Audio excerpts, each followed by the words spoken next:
Your brother always knew how to make something of himself, my father said, leaning back in his recliner with the kind of satisfaction people save for moments they know will sting. You just know how to show up. He wasn't yelling. That was the thing about my father. He never needed to raise his voice. He'd spent 30 years in insurance sales, and he understood precisely how much damage a calm, measured sentence could do. My brother sat across the living room on the couch, scrolling through his phone with one hand and holding a beer with the other, completely unbothered. The way you are when criticism has never once landed on your doorstep. It was Thanksgiving. The house smelled like my mother's cornbread stuffing, and the cinnamon candles she ordered every October from some catalogue she'd been loyal to since the 90s. Outside, rain was coming down hard against the bay window.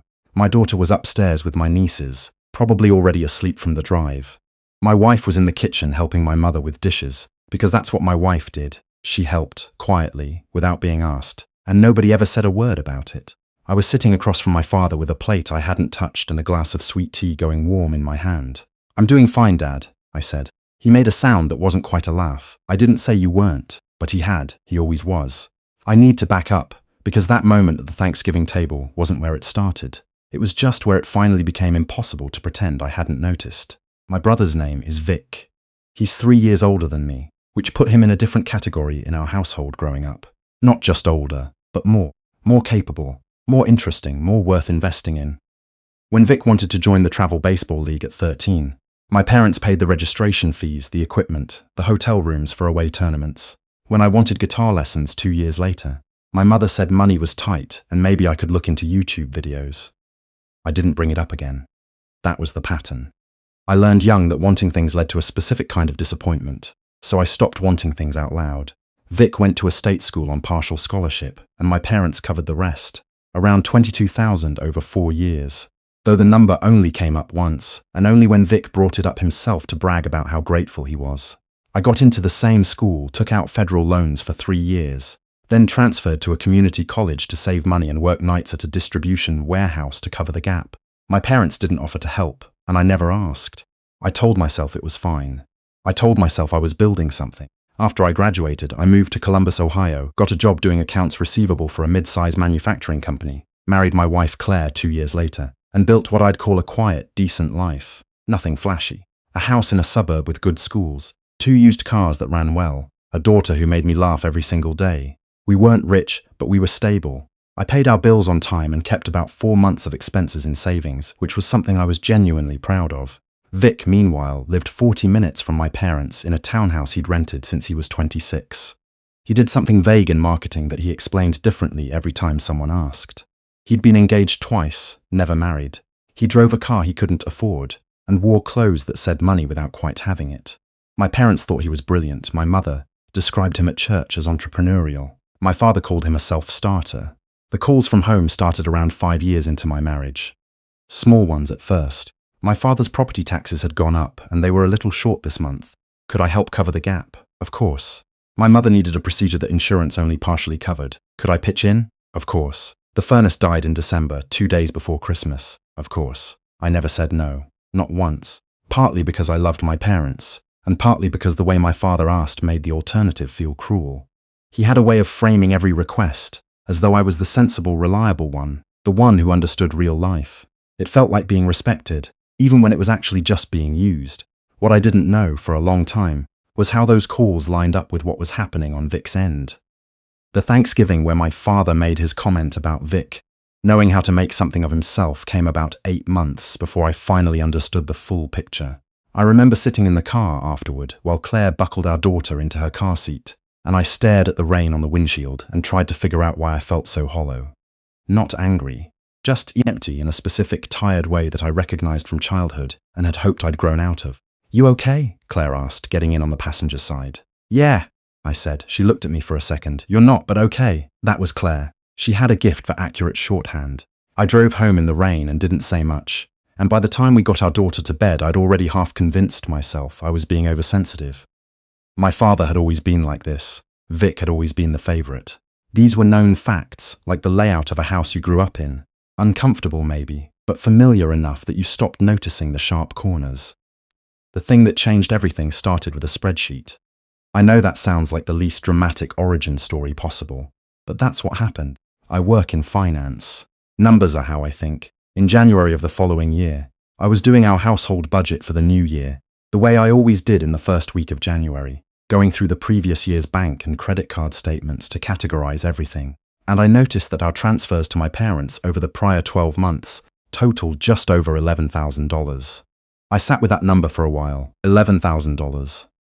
That was more than we'd put into our daughter's 529 college savings account that year. That was close to 3 months of our mortgage, and that was just the prior 12 months. I'd been sending money home in some form for almost 7 years. I pulled up older statements. I went back as far as my online banking history would let me, which was about 6 years. When I added it up, the number was somewhere north of $58,000. I didn't say anything to Claire that night. I just closed the laptop and went to make coffee, and stood in our kitchen for about 20 minutes, thinking about our daughter's college fund, our retirement contributions, the bathroom renovation we'd been putting off for 3 years, the vacation we'd told ourselves we'd take eventually. Eventually. I wasn't angry yet. I was doing what I always did first, which was trying to be fair. My parents were in their late 60s. My father's back had gotten bad enough that he'd retired early. The money they needed was real. That part I believed. What I didn't know yet was where it was going after it got there. The next part I'm not proud of in terms of how it looked. I started paying closer attention, not in a dramatic hiring a detective way, more like, I started noticing things I'd trained myself not to notice before. My brother's Instagram, which I'd always half scrolled past, started coming into focus. Weekend trips to Nashville, a new gaming setup he'd posted about, courtside seats at a Cavs game, a photo at some rooftop restaurant with the kind of food that comes in very small portions on very large plates. I didn't know what his income was. I didn't know what his rent was or what his expenses looked like. I was making assumptions which I knew wasn't fair. So I stopped assuming and started asking. Not directly, I'd learned from my father how to get information without revealing why you wanted it. I called my mother one Sunday afternoon and just let her talk, the way she liked to, about everyone and everything in her orbit. And within about 12 minutes, she had mentioned that Vic's car payment was a stretch right now, that he'd had to ask my father about getting ahead of some things, and that my father had helped him get square a few months back. Helped him get square? I asked, as casually as I could, what that meant. My mother paused just a fraction of a second too long. Oh, you know, just a little bridge loan kind of thing. Your father figured it out. I said that was great. I was glad everything worked out. Then I got off the phone and opened our bank statements again. The transfers I'd been sending were going to a joint account my parents shared. I had always assumed the money stayed there and paid their bills. But over the past few years, my father had started calling me specifically when certain things came due. The property tax in April, the insurance renewal in October, the medical bill in February. He was precise about the timing in a way that should have registered earlier. What I found, when I started actually mapping the timing against what my mother had let slip over the years, was a pattern. Every time Vic ran short, my father made a call to me within a week or two. My money went into the joint account, then an outgoing transfer, sometimes a check, sometimes a Venmo I found referenced in an old text thread, went out to Vic. I was the buffer. I was the float. I was the account they drew down when Vic overextended, which was apparently something that happened on a regular schedule. I didn't confront anyone immediately. I had learned, from years of watching my father operate, that people tell you much more when they believe you still trust them completely. So I kept things exactly the same on the surface while I spent the next 6 weeks building out what I had. Bank statements with the transfer amounts, dates, screenshots of my brother's social media posts cross-referenced by date, text messages from my father asking for specific amounts that matched, within days, Venmo transfers I'd found referenced in family group chats. I'm not going to pretend this felt empowering. It felt awful. Sitting at my kitchen table at 11 o'clock at night, going through years of messages, building a case against my own family. There was nothing satisfying about it. There was just this slow, dense sadness that settled somewhere in my chest and didn't leave. Claire found me at the table one night around midnight with the laptop open and a legal pad full of numbers next to it. She sat down without saying anything, looked at the screen for a minute and then said, "How bad is it?" I told her all of it. She was quiet for a long time. Then she said, "I wondered why you never pushed back on the calls. I thought maybe you just needed it to feel like you were helping them." "I did," I said. "I just didn't know I was helping him." She reached over and closed the laptop. "So what do you want to do?" I thought about that for a long time. What I didn't want was drama. I didn't want a blow-up at another holiday dinner. I didn't want tears and accusations, and my mother in the middle trying to smooth everything over while my father acted wounded. I'd watched that movie before. It never ended with anything resolved. It just ended with everyone retreating to their corners, and me somehow feeling like I'd caused the problem by naming it. What I wanted was clarity, a clean line. For it to be done, my father called in late March. It was a Tuesday evening. I'd just gotten home, still in my coat, and my daughter ran to the door to show me a drawing she'd made at school. A house, a son, a stick figure family.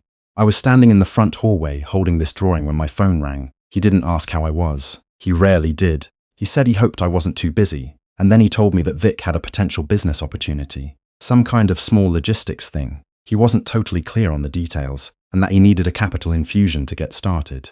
He used those words, capital infusion, like he'd picked up the phrase somewhere and liked the sound of it. How much? I asked. There was a brief pause. 12,000. I looked at my daughter's drawing. The son had a smiley face. The house had a chimney with little swirls of smoke coming out of it. Dad, I said, I need to call you back. I put my daughter to bed that night, helped her pick out her pajamas, and read 2 chapters of a book about a dog who accidentally becomes a detective. And after she was asleep, I sat on the edge of her bed in the dark for a few minutes just listening to her breathe. Then I went downstairs and called my father back. I'm not going to be able to help with that, I said. Another pause, longer this time. What do you mean?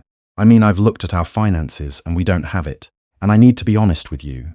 I've been going through the last few years of transfers, and I need to understand better where that money has been going. Because from what I can piece together, it looks like a significant portion of it has been going to Vic. Dead silence. Then my father said very quietly, That's a serious accusation. I know, I said. I have the records, Dad. I'm not guessing. He told me I was being paranoid. He said I'd always had a chip on my shoulder about my brother. He said this was exactly the kind of thing that destroyed families, and he was disappointed I would go down this road. I let him talk. I didn't argue. When he was finished, I said, I love you, but I'm done sending money until I understand what's been happening, and I think we need to sit down and talk about this in person. He hung up. My mother called 20 minutes later. Her voice was softer, more careful, the diplomatic channel. She said my father was very upset, and she hoped I wasn't jumping to conclusions. She said Vic had a hard life, that things were complicated, that the family was a unit and units supported each other. Mom, I said, has any of the money I've sent over the past 7 years gone to Vic? She was quiet for a moment, then she said, Your father handles the finances. That was her answer. I heard everything in it. The sit-down happened 3 weeks later, on a Saturday afternoon at their house. Claire came with me. I brought printed statements. Not as aggression, just so there was something concrete in the room that couldn't be talked around. Vic was there. My father had called him in, which I hadn't expected and should have. My brother sat in the armchair in the corner with his arms crossed and said almost nothing for the first 20 minutes, while my father dominated the room. He went through the full range. He was hurt. I'd always resented Vic. This was about ego. Did I know how hard these years had been for them? Did I have any idea what it was like to watch a son struggle? That last one was directed at Vic. Not at me. I set the first page of the statements on the coffee table. I didn't say anything dramatic. I just pointed to the dates and the amounts and the outgoing transfers that followed within days. My mother looked at the papers and then looked away. My father started explaining in a tone that suggested I was a slow student, that money moved around in families, that it wasn't as simple as I was making it look, that he had every right to allocate household funds however he saw fit. I said, You're right, it's your money once I give it to you. But I gave it believing it was covering your bills, and it wasn't, at least not entirely. And I need to decide what I'm going to do going forward based on accurate information. Vic finally spoke. He looked at me and said, Are you seriously doing this right now? At their house? Yes, I said, because this is where it's been happening. He looked away. I didn't yell. I didn't cry. I didn't say anything I'd rehearsed or anything I'd imagined saying during all those late nights at the kitchen table. I just said that I loved my parents, and I was not going to abandon them, but that I was done sending open-ended monthly transfers, and that if there were specific bills they needed help with, we could look at paying them directly, the utility company, the insurance provider, the medical office, rather than through the joint account. My father said that was insulting. I said I understood, and that I was sorry it felt that way, and that I wasn't doing it to punish anyone. My brother left before I did. He walked through the kitchen and out the back door without saying goodbye, and I listened to his car start in the driveway. My mother walked me out to the front porch while Claire waited at the car, and she hugged me for a long time without saying anything. When she finally pulled back, she looked at me and said, I should have paid more attention, that was all. 6 words. It was more honest than anything else that happened that day. The months after weren't clean. I want to be straight about that because I've seen enough of these stories where the ending is tidy, and the guilty party crumbles, and the family comes around and everyone learns a lesson. That's not what happened. My father and I went about 6 weeks without speaking.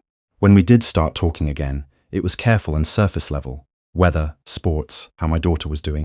He never acknowledged what the records showed. He never apologized. He moved on the way he always moved on, by simply continuing forward and expecting everyone else to fall in around him. Vic went quiet too. Though quiet from Vic had always been the natural state. He didn't reach out. I didn't reach out. At Christmas, that year, he was polite in the way strangers are polite, asking the right questions, laughing at the right moments, keeping a specific and obvious distance. What changed was subtler. My father stopped calling to ask for money, partly because I'd made the terms clear, bills paid directly or not at all, and partly, I think, because the landscape had shifted in a way he understood better than he'd admit. The leverage was gone, and without leverage, the warmth that had always been contingent on my usefulness had very little to operate from. My mother and I talked more, actually. Once the structure of the old arrangement collapsed, she seemed to exhale slightly. She started calling on random weekday evenings just to talk. About her garden, about a book she'd read, about my daughter's school photos. It was different from before, less managed. One evening in the spring, she said, out of nowhere, "I want you to know that I was proud of you before any of this. I just wasn't good at saying it when your father was in the room." I didn't say anything for a moment. Then I said, "I know, Mom." I'm not sure I fully believed it yet, but I think she was trying, and trying was something I could work with. By summer, the texture of my days had changed in ways that were small but cumulative. I stopped feeling my stomach drop when my phone rang on a weekday evening. I stopped running the mental math every time something came up. Could I cover it if my father called this month? Could I swing it if the ask was bigger than last time? That background calculation, which I'd been running so automatically I'd stopped noticing it, was just gone. I slept better. That sounds trivial, but it isn't. There is a specific kind of anxiety that lives in your body when you are financially overextended on behalf of someone else's choices, and when it lifts, the absence of it is physical. I put the money we'd been sending into the college fund instead. We finally redid the bathroom. We took a vacation, a real one, not a long weekend, but an actual week, driving up through Michigan's Upper Peninsula and staying in cabins along the lake. And I sat outside one morning with coffee watching the fog come off the water, while my daughter waded in the shallows, and Claire read on the dock, and I thought about how long it had been since I'd sat somewhere and felt genuinely unhurried. I thought about my father's words that Thanksgiving. Your brother always knew how to make something of himself. I thought about everything I'd built without anyone's help or acknowledgement. The job, the house, the marriage, the savings, the daughter running in and out of the water, laughing at something she'd found on the lake bottom. The years of working nights and skipping vacations and eating through the anxiety of other people's financial decisions. None of it had ever been visible to him in the way Vic's borrowed confidence had been. But it was real. It was mine. It had been mine all along. That's the thing I keep coming back to. And I think it's the thing I would tell anyone who's been where I was. Not in the dramatic moment, not in the confrontation, not in the records laid out on the coffee table, but in the ordinary Tuesday afternoon 3 months later, when nobody is watching, and there's nothing to prove, and you realize you are simply, quietly, okay.